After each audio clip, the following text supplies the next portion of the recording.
Bismillahirrahmanirrahim. Assalamualaikum warahmatullahi wabarakatuh. A'udzu billahi minasyaitonir rajim. Bismillahirrahmanirrahim. Alhamdulillahi rabbil alamin. Wassalatu wassalamu ala sayyidina wa maulana Muhammadin wa ala alihi wa ashabihi ajma'in. Subhanaka la ilma lana illa ma 'allamtana innaka antal alimul hakim. Rabbi shrah li sadri wa yassir li amri wahlul 'uqdatam min lisani yafqahu qawli waj'al li waziran min ahli amma ba'du. Ila hadratin Nabi Mustafa Muhammadin sallallahu alaihi wasallam wa ala alihi wa ashabihi wa azwajihi wa dzurriyyatihi wa ahli baitihi al-kiram wa jumlatihi minal muslimin wal muslimat wal mu'minin wal mu'minat aina ma kanu, khususan ahli hadzal kitab Syekh Ahmad Al-Hashimi bi barakatil Fatihah. A'udzu billahi minasy syaithanir rajim. Bismillahirrahmanirrahim. Alhamdulillahi rabbil alamin arrahmanir rahim maliki yaumiddin. Iyyaka na'budu wa iyyaka nasta'in ihdinas siratal mustaqim siratal ladzina an'amta 'alaihim ghairil maghdubi 'alaihim waladdallin. Bismillahirrahmanirrahim. 510. Ja'alallahul hasanata bi asyri amsalihha. Dah. Ayo kok dah temu. Bismillahirrahmanirrahim. Ja'alallahul hasanata bi asyri amsalihha. Asyhuru bi asyrati asyhurin wa siyamu sittati ayyamin ba'da syahri tamamus sanati. Rawahu Abu Syekh an Sauban. Ja'alallah, Allah menjadikan al-hasanata kebaikan bi asyri amsalihha, dengan 10 kali lipat kebaikan itu. Kebaikan 1 dibalas dengan 10. Kalau dalam ayatnya man jaa bil hasanati falahu asyru amsalihha. Man, siapapun jaa yang melakukan bil hasanati dengan kebaikan, falahu, maka bagi orang tersebut asyru amsalihha, 10 dari semisal kebaikan itu. Artinya 10 kali lipat. Asyhru, amalan baik sebulan, itu dibalas bi asyrati asyurin, dengan 10 bulan. Ini yang dimaksud adalah awalnya mengomentari tentang puasa, bahwa puasa Ramadan sebulan yang kita lakukan itu dinilai oleh Allah dilipat gandakan menjadi 10 bulan. Kemudian wasiyamu sittati ayyamin, dan puasa 6 hari ba'da syahri, setelah bulan Ramadan.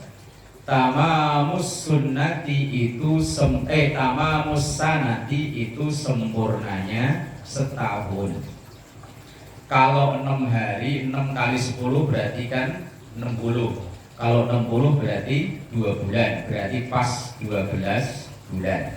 Berarti kalau puasa Ramadan sebulan kemudian ditambah dengan 6 hari di bulan Syawal, itu sama saja dengan puasa setahun full. Itu dalam hadis Rasulullah sallallahu alaihi wasallam, man shoma ramadhana wa atsba'ahu bi sittin min syawal faka'annama shomas sanata kullaha. Man shoma Ramadan, siapa yang puasa Ramadan, wa atsba'ahu bi sittin, kemudian melanjutkan atau meneruskan, mengikutinya, bisitin dengan 6 hari min syawal, di bulan Syawal, faka'annama, maka seakan-akan orang tersebut shomas sanata kullaha, seperti puasa setahun full. Cuman kan puasa di bulan Syawal kan abot. Apalagi makanan masih banyak, agenda keliling masih full. Rumahnya Pak D, Pak Le belum bisa meren. Rencana motong kambing, motong ayam, walah wis abot-abot.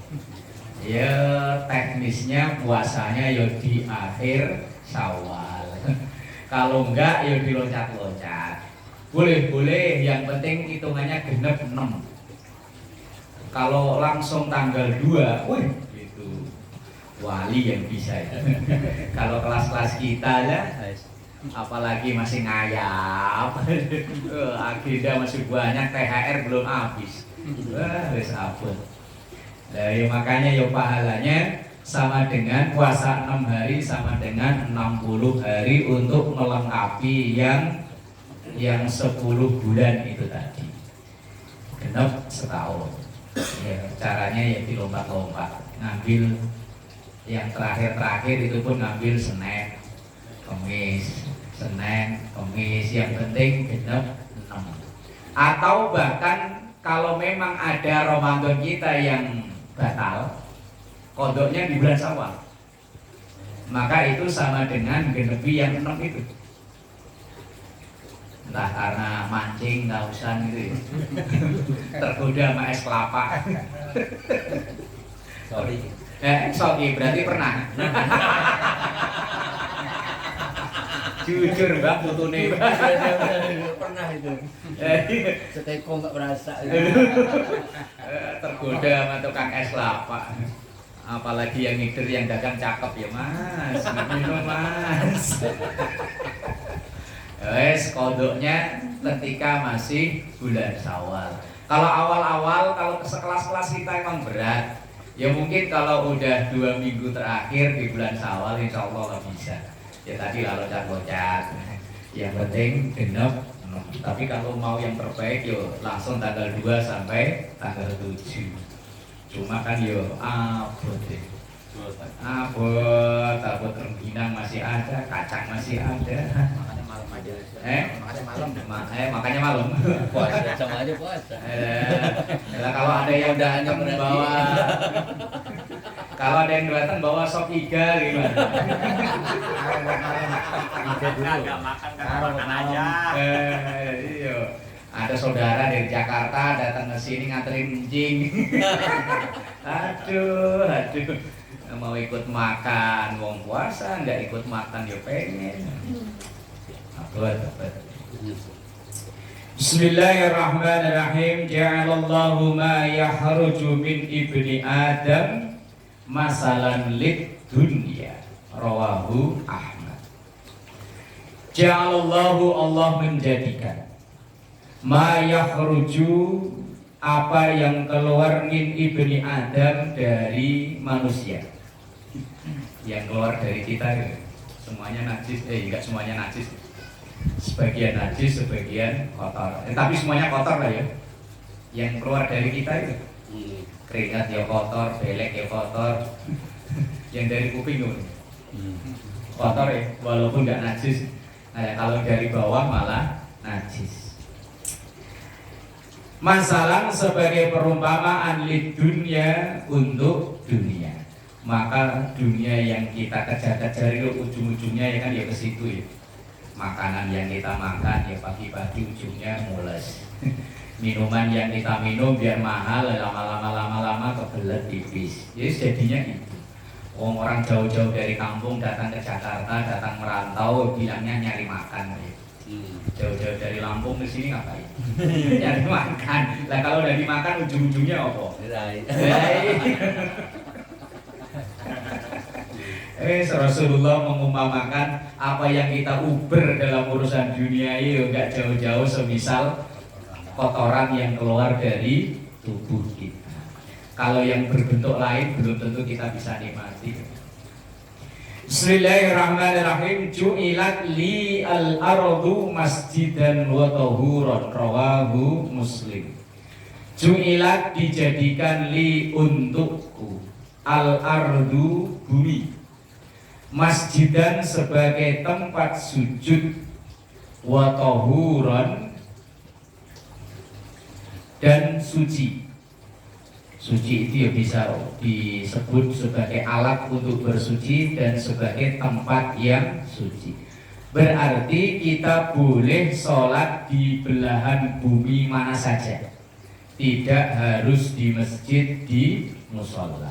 Berarti kalau sholat di gereja boleh nggak? Boleh. Boleh. Boleh. Kalau suci. Asal suci. Ya. Boleh. Mau di gereja, mau di wihara, mau di pura, boleh. Asal suci. Tapi kalau kita di kota di Jakarta begini kok kayak nggak ada masjid. Kalau di gereja boleh masuk boleh disiram kan. Kalau sholat disiram. Lah umpama kayak tukang, entah dia ngerjain apa, kebetulan bangun gereja. Lah kemudian mungkin bangunnya di Papua sono, nyari masjid susah. Ya akhirnya ya sholatnya ya di situ. Pak Yoko kalau lagi bangun pura ini, sholatnya di mana? Gereja paling enggak pernah. Ayo sholatnya di situ kan? Ya iya mak. Terus nggak ada yang ngeliatin orang itu. Lah ya. Gue pecat ini karyawan gue pecat satu nih. Lah wong gimana lagi wong karyawannya semuanya muslim malah cuman bosnya ya enggak muslim. Makanya boleh sholat di mana saja boleh, yang penting memenuhi syarat yaitu suci. Lah disyaratkan suci itu kan hanya selebar masjid. Masjid itu tempat sujud. Kalau di kita ya selebar ukuran sajadah gitu. Yang penting ukuran sajadah itu suci cukup. Yang sebelah sono walaupun ada najis gak masalah. Makanya yang aman itu ya kalau sholat di tempat-tempat seperti itu ya pakai sajadah. Kalau enggak ya sajadah ya kan ada yang dilipat jadi kecil gitu ya. Ya buat pokoknya yang suci itu selebar sajadah itu saja. Mungkin kita tempat wudhunya agak jauh ya pakai sendal. Lalu dilepas ketika sudah naik ke masjid atau tempat sujud. Lah bahkan kalau sholat jenazah kayak dulu waktu Covid itu kan sholatnya nggak di masjid, rata-rata sholatnya di jalanan.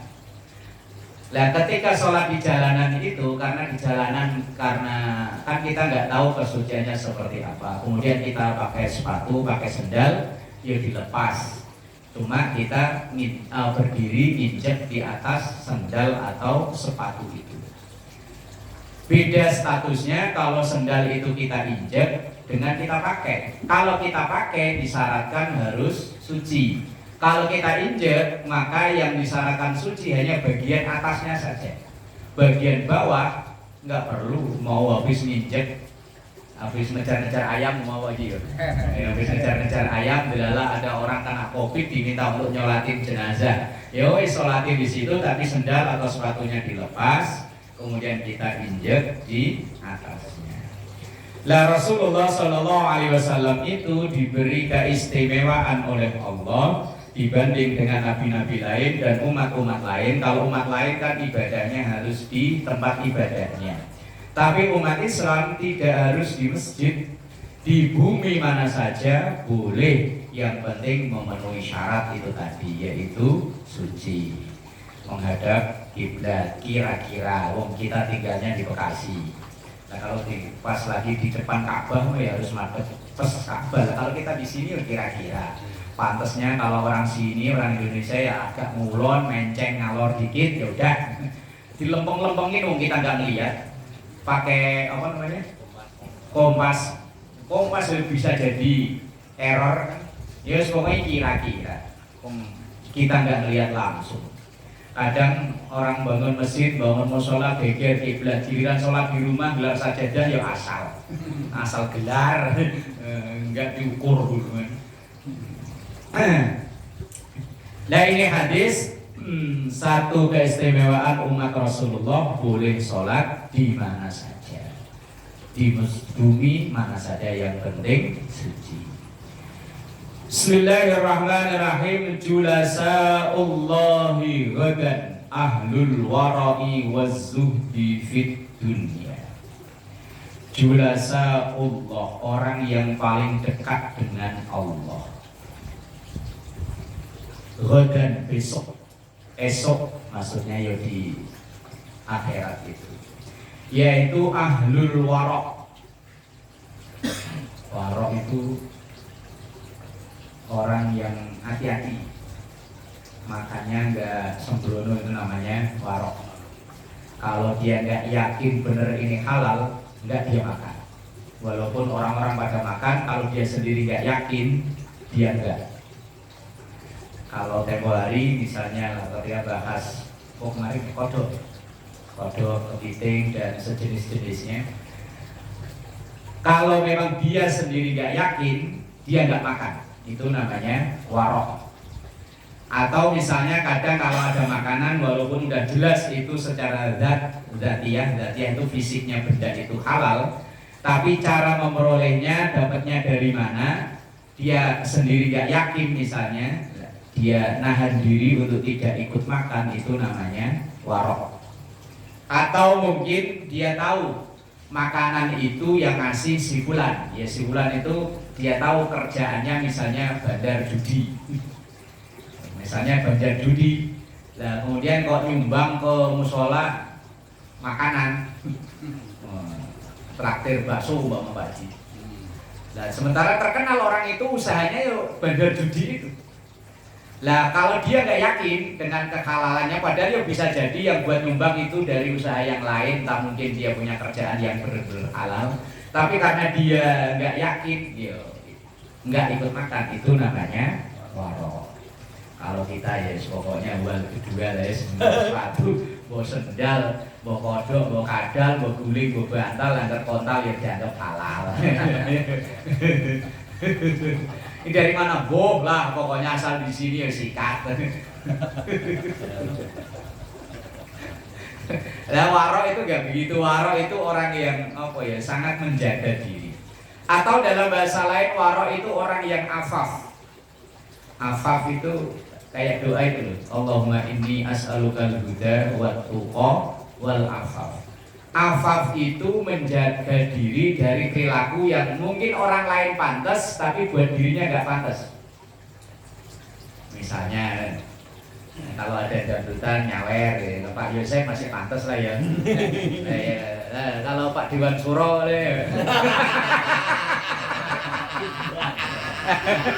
Tabok dari bawah. Viral. Kali-kali ya boleh. Tabok kan dari bawah. Iya, bukan urusannya ini, bukan boleh nggak boleh, pantas nggak pantas. Itu warok atau afaf itu tadi. Nah, iya kalau yang nyawer Pak Yoko ini kan pantas lah ya. Apalagi pakai celana jeans, kaos street kan masih pantas. Lah ini udah pakai sarung, baju koko, baju putih.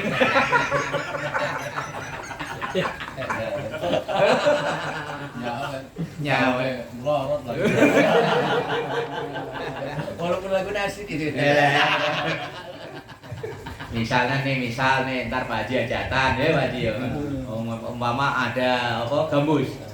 Gambus kadang kalau tuan rumah meleng kan jadi koplo. Ini yang cerita pelakunya masalahnya. Pelaku pemain keyboardnya loh. Permintaan tuan rumah awalnya gambus, lah kadang tamu kan minta lagu. Koploin dong, koploin. Mau. Bukan boleh nggak boleh, ini urusannya pantas nggak pantas. Lah pantas nggak pantas itu kan ukurannya kan ya diri sendiri ya, kira-kira saya pantas ya sih ya. Gitu. Biar pantas nanti nggak jadi DKM. Jadi orang harus RW. Ngajak jamaah.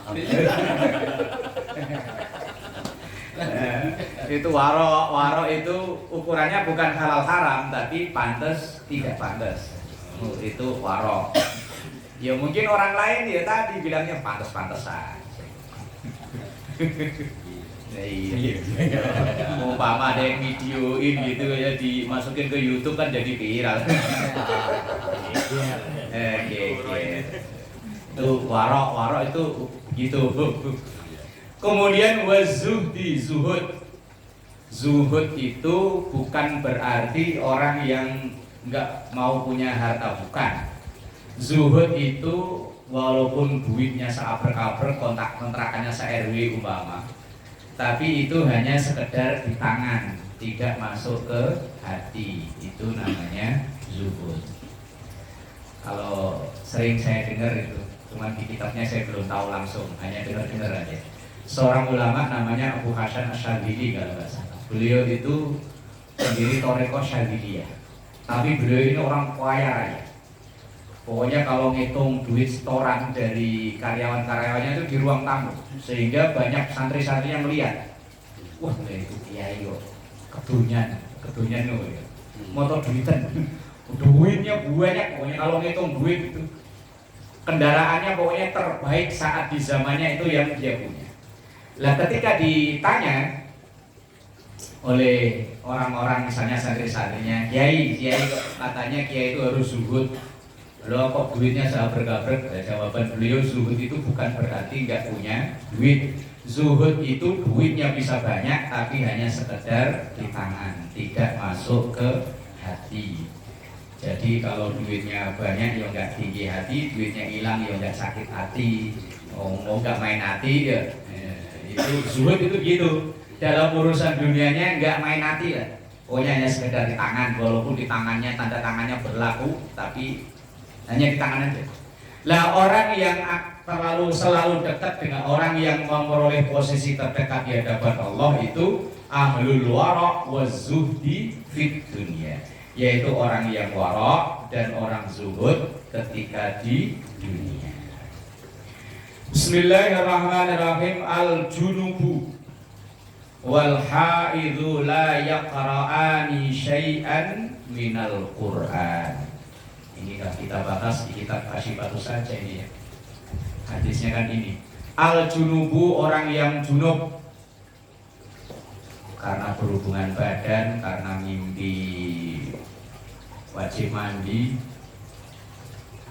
Wal haidhu, dan orang yang haid, la yaqra'ani, tidak boleh membaca syai'an, sama sekali, minal Qur'an, dari ayat Qur'an. Orang yang junub, orang yang haid tidak boleh membaca Qur'an. Kalau orang nggak punya wudu, orang nggak punya wudu masih boleh untuk membaca Qur'an. Tapi orang yang sedang hadas besar, baik karena berhubungan badan atau haid atau nifas, maka tidak boleh membaca Quran, kecuali kalau niat doa. Misalnya membiasakan diri sebelum makan Bismillahirrahmanirrahim, itu kan Quran. Terus selesai makan Alhamdulillah, nah itu kan Quran. Tetapi itu diniatkan untuk doa, maka ya tetap boleh. Tapi kalau murni niatnya Al-Quran, maka haram hukumnya. Nah kalau seorang guru agama gimana? Guru agama misalnya dia yang ngajar baca tulis Quran, guru agama di sekolah. Nah ketika dia menstruasi, apakah ngajarnya prak? Ya kalau guru negeri enak nih, nggak usah ngajar, gaji jalan ya. Dalam satu pendapat, kalau dalam tujuan untuk mendidik atau mengajarkan diperbolehkan, walaupun tidak sepakat semua ulama kebolehannya itu. Kemudian masuk ke dalam masjid, awal diharamkannya kan takut membuat masjid itu najis. Lah sekarang sudah ada pampers, ya kan? Berarti kan udah bisa menjamin bahwa darahnya itu tidak mengotori masjid, maka hukum itu ya bisa ditinjau ulang. Maka rata-rata ulama-ulama kontemporer, ulama-ulama fikih sekarang memperbolehkan wanita haid masuk ke dalam masjid. Kalau dulu kan belum ada alat secanggih sekarang. Kalau dulu diapain lagi? Buntel aja gitu ya. Pakai gombal. Dibuntel gitu ya, Mbak. Ya kalau sekarang kan katanya bersayap ya. Iklannya di TV loh. Tidak tembus dan bersayap. L'Oreal.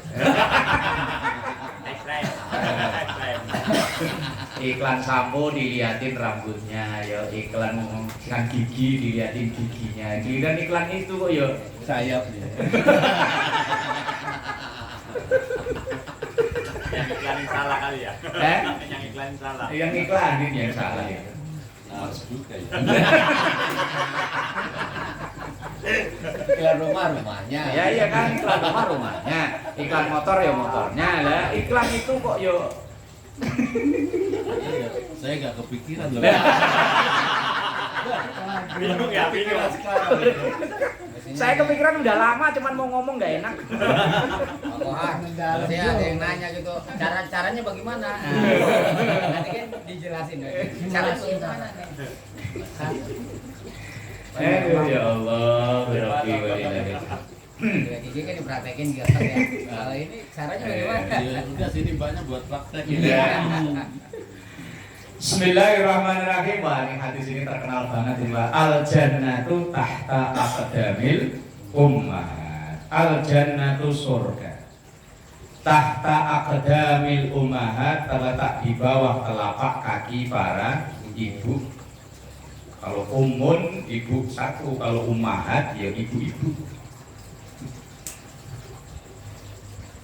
Saking manjurnya omongan ibu. Di kitab Riyadhus Shalihin itu ada kisah namanya Juraij. Juraij itu orang ahli ibadah. Di kitab Riyadhus Shalihin di nomor hadis ya, sudah sekitar 200-an ya. Beberapa hari yang lalu saya ngajar pas sampai itu. Juraij itu orang ahli ibadah. Sampai pokoknya kealimannya dia, keahli ibadahnya itu terkenal di mana-mana loh. Bahwa Juraij itu seorang abid itu ahli ibadah.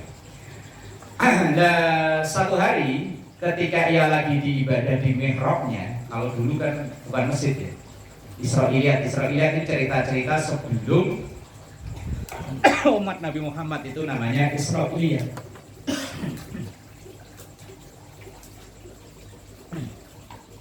Kalau dalam Israiliyat itu didukung hadis sahih maka kita wajib percaya. Tapi kalau enggak ya percaya boleh, enggak ya enggak apa-apa. Itu namanya Israiliyat. Lah dalam kisah Juraij itu ketika lagi ia sholat di mihrabnya, itu ibunya datang. Sementara ibunya enggak tahu si Juraij ini lagi sholat. Kemudian dipanggil, Juraij. Dipanggil sekali dua kali enggak nyahut. Karena Juraij di dalam lagi sholat. Padahal Juraij dia dengar panggilan ibunya, dia dengar. Dalam sholatnya sampai bimbang, ya Allah, ini saya lanjutin sholat apa jawab panggilan ibu. Kemudian lain hari begitu lagi, sampai di kasus yang ketiga.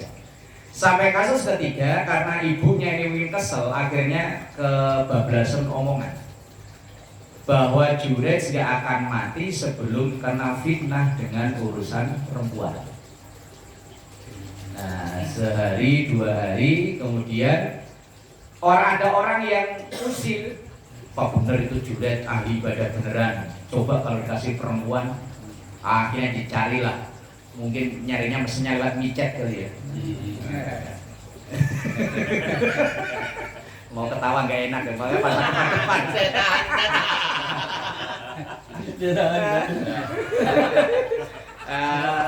dicariin lah lewat micet yang gambarnya paling cakep lah. Langsung disamperin, Mbak, kalau kamu bisa menggugurkan itu ibadahnya Juraij, pokoknya kamu minta apa diturutin. Akhirnya itu perempuan nyamperin Juraij, mulai dari pakaian lengkap sampai Baju haram. baju dinas sama baju haram.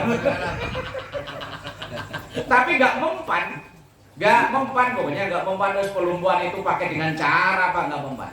Lah ini si perempuan karena udah kadung terima DP, kalau nggak berhasil kan malu. Wah, akhirnya ketemu lah sama tukang angon.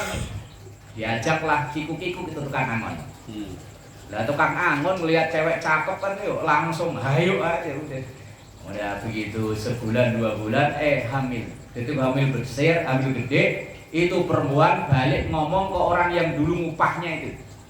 Nih saya udah berhasil nih. Ini perut yang ada dalam kandungan saya ini anaknya Juraij.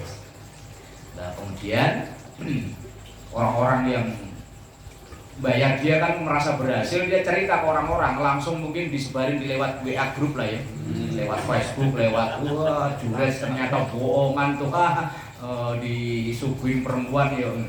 Akhirnya sampai mikrobnya tempat ibadahnya dirusak. Juretnya juga dipukulin tapi nggak sampai mati sih. Yang itu tukang nangong. Nah, lah kemudian untung bukan tukang mancing gitu. Tukang ngangon. Aduh. Di kitabnya tukang ngangon masalahnya Pak, bukan tukang mancing. Seandainya tuh kasoid tukang pancing. Ganti tukang mancing. Tukang ngangon. Lah kemudian ketika Jurex sudah dibabak belur ini akhirnya Jurex apa ya ibaratnya ngomong, kalian kok sampai gebukin saya kayak begini, alasannya apa? Alah kamu apa cuman bohongan doang, ternyata tuh perempuan kamu hamilin. Wah enggak. Akhirnya si Jurex ngomong, nanti kita buktikan kalau bayi yang dalam kandungannya itu lahir. Begitu bayi itu lahir, langsung ditanyain sama si Jurex, bapak lu siapa? Ngomong dia, bukan tukang pancing, Pak.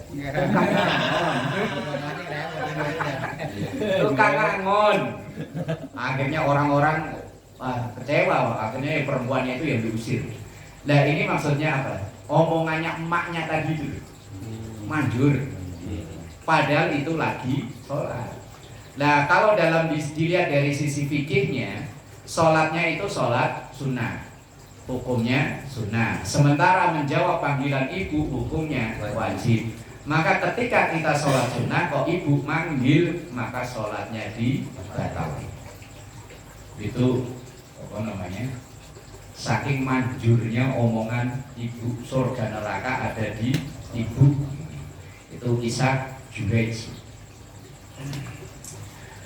Bismillahirrahmanirrahim. Al-jaru qabla ad-dar war-rafiqu qabla at-tariq waz-zadu qabla ar-rahil.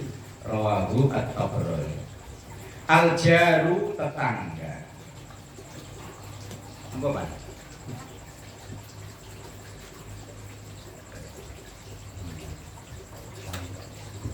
Al-jaru tetangga, qabla ad-dar sebelum rumah. Maksudnya apa? Tetangga sebelum rumah. Warafiqu dan teman qabla tariq sebelum jalan. Wazadu dan sangu, sangu. Apa Indonesianya? Bekal. Qabla rahil sebelum perjalanan. Artinya al-jaru, pilihlah tetangga yang bisa membuat kita lebih baik qabla dar sebelum kita menentukan beli rumah. Milih lingkungan yang baik. Nah, kalau promonya orang properti mah ya semuanya baik Pak Yos ya. Baik. Oh, lingkungan aman. Banjir, tetangga kanan kiri baik. Banjir juga cuma leher. Ini maksudnya ketika kita memilih mau bertempat tinggal, pilihlah tempat tinggal yang merubah kita menjadi lebih baik. Maksudnya itu. Tapi agak tidak pernah itu. Hah? Sebelum membangun rumah suruh mengenal tetangga dulu kan. Nah iya kan ya begitu kan. Ya sama aja kan, mengenal berarti kan berperilaku baik terhadap tetangga kan ya. Ya berperilaku baik terhadap tetangga. Ya kalau tetangganya baik ya mantep lah tinggal di situ. Tapi kalau begitu datang tetangganya sebelah kanan ngecek togel, sebelah kiri judi slot. Tapi yo ada dua pilihan masalahnya. Pondok-pondok pesantren besar itu awalnya berdiri malah di tempat sarang-sarang begituan. Kalau baca profil berdirinya Pondok Tebu Ireng, dulu Tebu Ireng sampai dinamain Tebu Ireng itu, Mbak Slamet itu yang terbaik. Konon katanya ya sarangnya begituan. Terus yang ini nih, Kiai saya tuh, Kiai Suyuti waktu dulu bangun Pondok Pesantren Rodotul Ulum. Nah itu terkenal ya tempat itu ya sarangnya begituan. Beliau memilih di situ. Ya masalahnya kalau model kayak kita kan bukan mempengaruhi, kita yang terpengaruh masalahnya kan. Kalau kita bisa memengaruhi sih bagus-bagus aja. Dulu lingkungan yang wes pokoknya berandalan, misalnya yang molimo itu lengkap di situ. Mabuk, main, madon, madat, apa lagi? Maling ya. Lah lengkap ada di situ, kita tinggal di situ. Kalau memang bisa merubah ya silakan. Tapi kalau kita nanti yang awalnya rajin ngaji malah ikut-ikutan ngeslot, ya repot.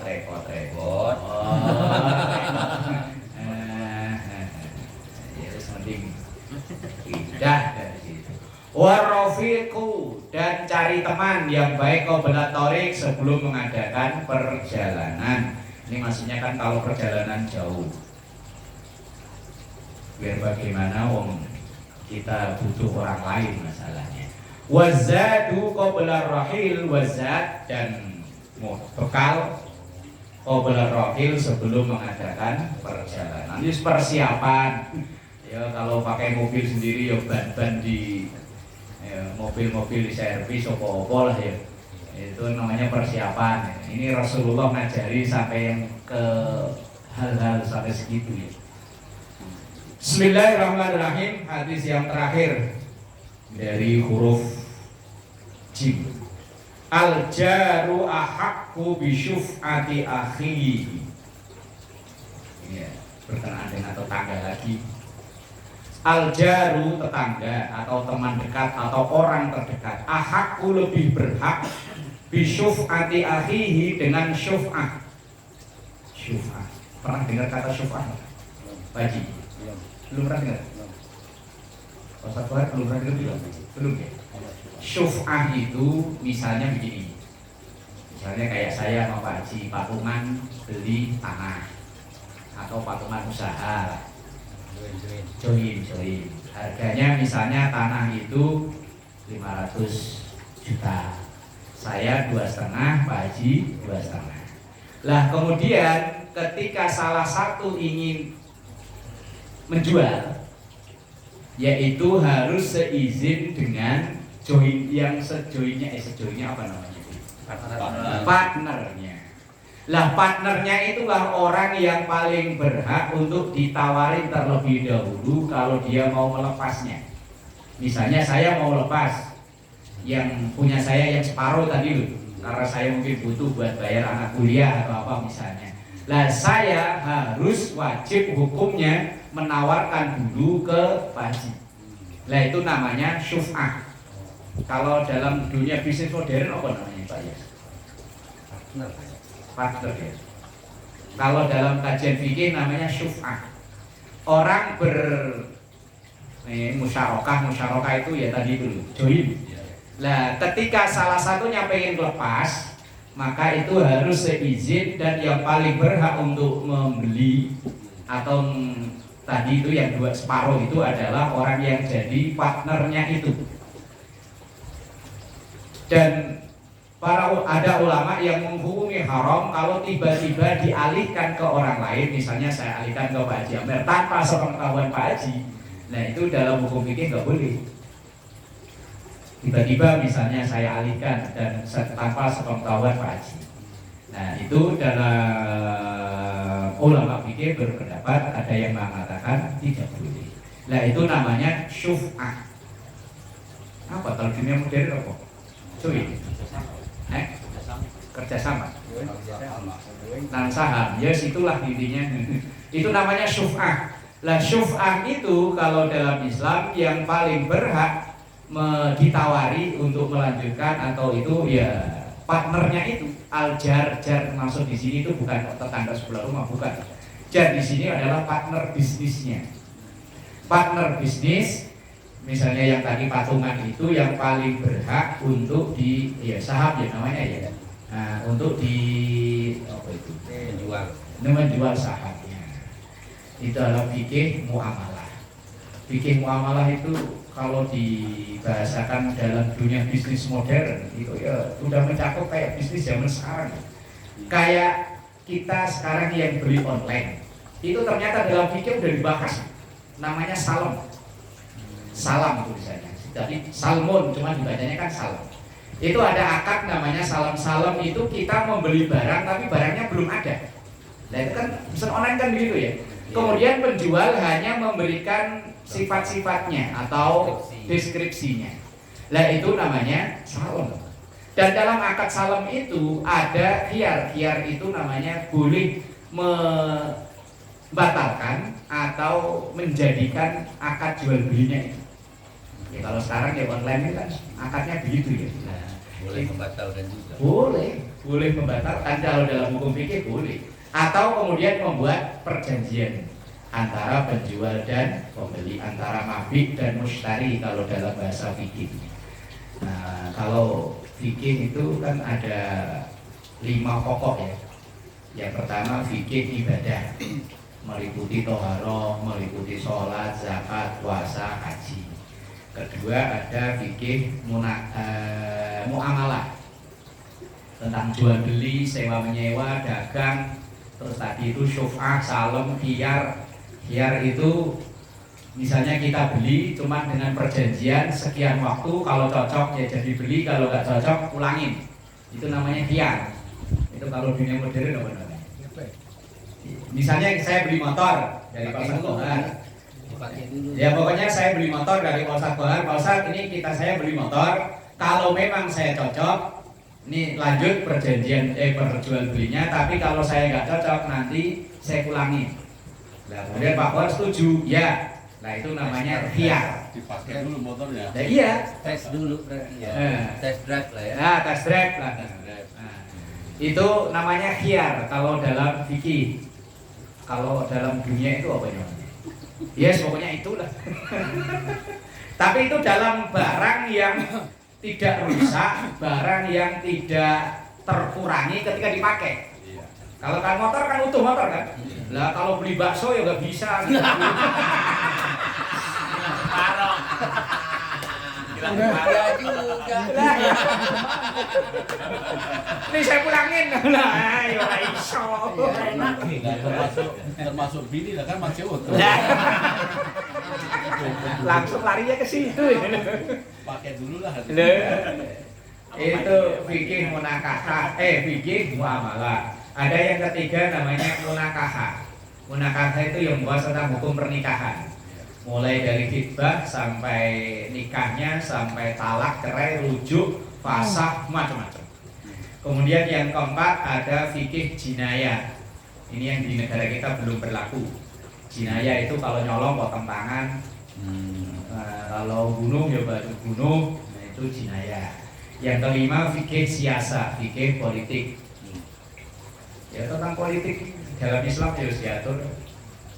Nah, ini di dalam fikih memilih pemimpin, imamah. Faroid masuk. Faroid maksudnya muamalah. Muamalah.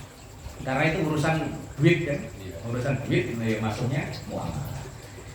Dalam 5 pokok. Cuma kan yang baru kita pelajari baru ubudiyah ibadah ya. Muamalah juara kan nyampe ke muamalah bakasan. Nah, padahal kalau kita itu pelajari ya sama sebetulnya yang berlaku sekarang dunia bisnis modern sekarang. Ya, sebetulnya di dalam fikih itu udah dibahas, hanya namanya yang berbeda. Kalau dulu salem, kalau sekarang ya itu tadi online itu ya. Trading ya belum. Trading itu apa? Trading. Enggak tahu saya Trading trading. ya sama jual beli online. Nah, ya jual beli. Cuma kadang-kadang fisiknya itu fiktif. Nah, itu yang enggak tahu. Makanya saya punya tambang batu bara di Kalimantan. Nah, Terus di tradingin dijual sekian nanti ada yang ngambil dari mana. tapi kita nggak punya barangnya. Iya. Nah, itu sama aja. Saya punya burung bagus, mau beli berapa? Murah di mana? Kalimantan. Kalau dalam fikih itu kan tidak boleh bai'ul ghurur ya. Gharar apa ghurur ya bahasanya, lupa saya. Gharar itu barang yang belum jelas. Kalau di kampung dulu yang disoroti itu kan, kalau di kampung saya dulu itu sistem ijon nih. Iya, iya. Ijon, Padi. ya. Kalau di kampung saya kan bukan padi karena nggak ada padi. Ijon itu misalnya kayak mangga itu baru kembang, tapi udah dijual. Iya. Nah itu kan padahal itu kan belum jelas nanti jadi apa enggak. Nah terus kadang misalnya kayak ditambah itu dulu tambak ikan seluasnya sekian, dulu nebar bibitnya sekian, ya udah saya beli sekian. Ya kecuali kalau memang dia udah ahli, ya benar-benar ahli. Nah kalau yang di kampung dulu yang sering itu pohon mangga, akhirnya akadnya diganti sewa. Sewa, akadnya sewa menyewa, bukan jual beli. Sama kayak kan haram hukumnya menjual barang najis. Nah, sementara dulu di kampung banyak orang jual kotoran sapi buat pupuk. Nah akhirnya setelah banyak santri-santri ini akadnya yang dirubah, bukan jual beli tapi ya kayak semacam ganti upah, ngumpulin membersihin kandang sapi. Kalau orang Jawa dulu nimpal ya namanya, dikumpulin di situ, kemudian nanti di kalau musim kemarau buat diambil buat kompos itu loh, buat tebu. Kalau di kampung saya buat tebu, buat singkong. Nah itu ngambil dari kotoran sapi, kambing, ayam, terus dikumpulin dari satu. Nah akadnya kalau jual beli kan tidak boleh menjual belikan barang najis. Beda dengan barang mutanajis. Kalau mutanajis itu boleh. Mutanajis itu barang suci tapi kena najis, boleh dijual. Tapi kalau najis ya memang barangnya najis, sudah dicuci kayak apa ya nggak bisa. Ya tetap najis, lah itu nggak boleh jual. Nah kalau kita beli pupuk buat tanaman ya, di tukang kembang ini, akadnya gimana? Iya. Tapi saya pernah itu belinya aja tuh. Beli kompos gitu. Iya, karung. Tapi kalau akad itu kan antara pihak pertama kedua. Nah iya kan? Yang pertama penjual, yang kedua pembeli. Secara Pembeli. langsung Nah, iya. Nah sekarang kan sudah dioper alih, udah berkali-kali bertangan-tangan gimana? Lah kan tetap ketika sampean Saya nguntungin berarti. iya kan, misalnya kompos tadi ya. Ini contohnya kompos. Misalnya yang bikin pertama saya, kemudian diambil sama Pak Haji, diambil sama Pak Yosef. Lah ketika Pak Kohar ke Pak Yosef, berarti kan barang itu kan udah milik Pak Yosef, bukan milik saya lagi kan? Lah iya, ketika itu kan berarti akadnya Pak Kohar sama Pak Yosef. Pak Kohar sebagai pembeli, Pak Yosef sebagai penjual. Lah kalau itu barang najis itu tetap najis, maka akadnya yang dirubah. Padahal Pak Yosef gak nimpalin. Lah iya. Tapi kan Pak Yosef udah ngongkosin ke sini ngongkosin ke sini. Lah tetap akadnya. Kalau saya biasanya kalau beli, saya nggak, bahasanya nggak beli. Bang, itu berapa? 10.000 mas, ya udah nih. Ya, kalau saya beli itu, nah berarti kan beli, akadnya beli. Yang dirubah cuma akadnya saja. Cuma omongannya, cuma omongan aja. Yang dirubah cuma omongannya. Akadnya bukan jual beli. Kalau akadnya ngupai, misalnya tadi Pak Kohar ini niatnya ngupai Pak Yosef yang ngumpulin dari sini, kan nungguin ada yang datang tadi, kan yo. Ya sebetulnya ya akal-akalan dia. Malah diekspor ya, tai kabin dia. Ekspor. Kadang-kadang ada juga yang ini kan, pedagang ada juga yang rese. Kalau kita nanya, itu berapa? Mau beli kok menanya. Nah, ya udah kalau nggak boleh. Kalau mau beli, ya kalau menanya itu berapa? Banyak ini. Ya, gitu jawabannya. Ya udah kalau nggak boleh dibeli, kalau nggak boleh mah yang lain masih ada. Paling ya udah Pak masih sih. Wallahu a'lam bishawab.